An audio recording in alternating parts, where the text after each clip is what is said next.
से पहले? देखिए, जनान सुमरो जब मैं पोलिंग स्टेशन पे पहुंचा तो कम से कम 450 औरतें जो है पोलिंग स्टेशन के अंदर बैठी हुई थी।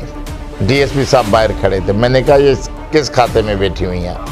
बोला इनका वोट पड़ गया। मैंने कहा वोट पड़ गया तो बाहर क्यों नहीं है, अंदर क्यों बैठी हुई हैं? फिर अब्दुल करीम सुमरो आया, खुरम का बाप, उसने कहा कि भाई जिन्होंने वोट डाला है मेहरबानी करके बाहर जाएं। हमने 400 औरतों को बाहर निकाला।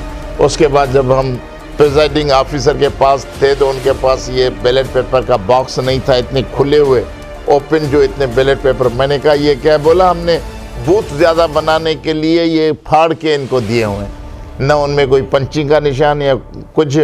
तो ये जो कहा जा रहा था कि इन्होंने बैलेट पेपर अलहदा से छपाए हैं, उसका बिल्कुल इज़हार हुआ था वहाँ। अच्छा, 67 के जो उम्मीदवार हैं अब तो वो कामयाब हो गए। अब वहाँ पर जो वो पहले भी डिस्ट्रिक्ट काउंसिल के मेंबर भी थे, तो अब ये जो निशस्त खाली हो रही है डिस्ट्रिक्ट काउंसिल की, तो सिंध तरक्की पसंद पार्टी वहाँ पर अपना उम्मीदवार खड़ा करेगी? बिल्कुल बिल्कुल खड़ेगी ज़मीनी इंतखाबात में, और इंशाल्लाह वो डिस्ट्रिक्ट काउंसिल की सीट हम इंशाल्लाह जीतेंगे, इंशाल्लाह।